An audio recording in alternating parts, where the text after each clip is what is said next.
As dawn breaks over the scorching Venezuelan city of Maracaibo, smugglers, young mothers, and a handful of kids stir outside a supermarket where they spent the night, hoping to be first in line for scarce rice, milk, or whatever may be available.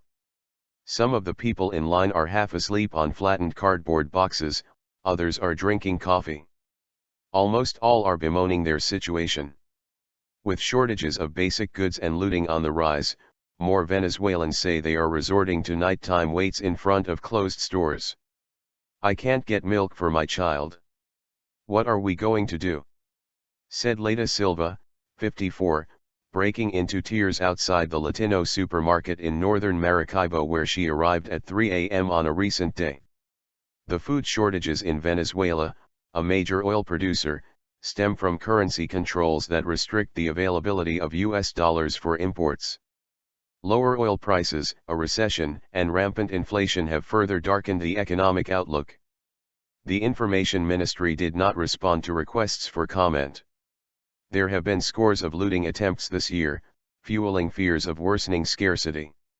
Several states banned nighttime queues earlier this year, at times citing problems with crime.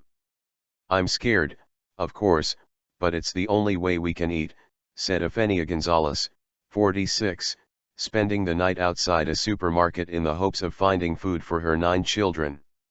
Smugglers swarm stores. Soldiers with riot shields, tear gas canisters and rifles patrol lines in Maracaibo, a major city in the northwest. Scarcity is particularly acute here because smugglers, taking advantage of the leftist government's policy of fixing prices on some goods, buy products to sell for profit in nearby Colombia. "We have to maintain control, otherwise there would be chaos," said Lieutenant Carlos Pereira, 21, pushing back crowds at one supermarket. Smugglers known as bocaqueros, after a large leafcutter ant, are ubiquitous in nighttime queues. Working in groups, they swarm stores when goods arrive. Some of those waiting in line in Maracaibo readily identified themselves to Reuters as smugglers. President Nicolas Maduro, saying smugglers are depriving the poor, has vowed another crackdown. "What's a bocaquero?"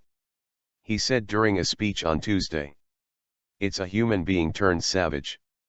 While there is resentment toward resellers in queues, more than 60% of Venezuelans blame shortages on the government, according to pollster Datanalysis.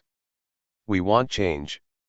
We need this government to collapse," said Yanette Moran, 19, after 5 hours queuing in the dark.